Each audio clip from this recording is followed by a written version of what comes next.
ఈరోజు రెసిపీ కంది పచ్చడి. కావలసిన పదార్థాలు: ఒక గ్లాస్ కందిపప్పు, కొన్ని వెల్లుల్లిపాయ రెమ్మలు, కొంత పోపు దినుసులు, పసుపు, ఉప్పు.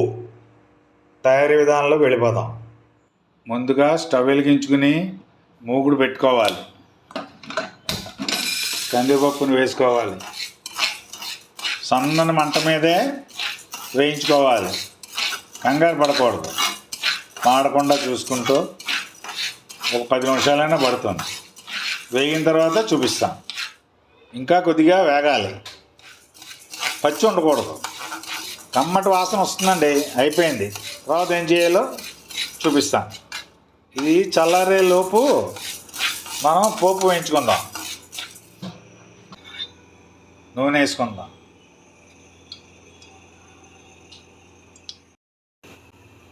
పోపు దినుసులు వేసుకుందాం.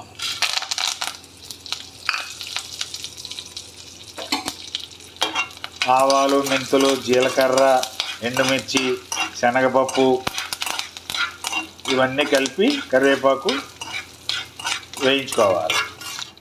ఇది ఇంగువ కూడా వేసుకుందాం. ఇంగువ. పోపు వేగిపోయింది. ఒక గిన్నెలోకి తీసేసుకుందాం. చల్లారిన తర్వాత చెప్తాను.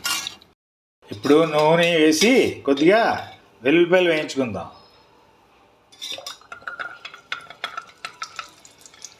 అది వేయించుకుంటే పచ్చివాసన పోతుంది. కందికొండకి మెయిన్ ఈ వెల్లుల్లిపాయలతోనే రుచి వస్తుంది. దీనివల్లే కందికొండ చాలా బాగుంటుంది. వేగిపోయాయి. మా చిన్నతనంలో మా అమ్మమ్మ గారు, మా మామగారు, మా అమ్మ వీళ్ళంతా సాయంత్రం అప్పుడు ఈ పచ్చడి చేసి పెట్టేవారు అన్నంలోకి అప్పుడప్పుడు. ఇప్పుడు ఇవన్నీ చల్లారిన తర్వాత రుబ్బుకుందాం. ఎలా రుబ్బుకోవాలో చూపిస్తాను. ఇప్పుడు మిక్సీ జార్లోకి పోపు దినుసులు వేసుకుందాం. గ్రైండ్ చేసిన తర్వాత చూపిస్తాను. ఇలా ఆడుకోవాలి.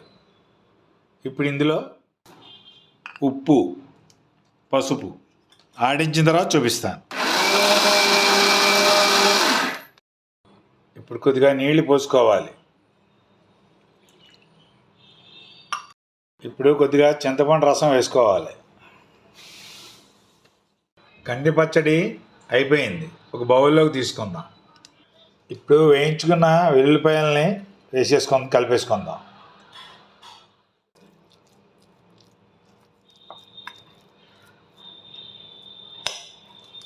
అంతేనండి.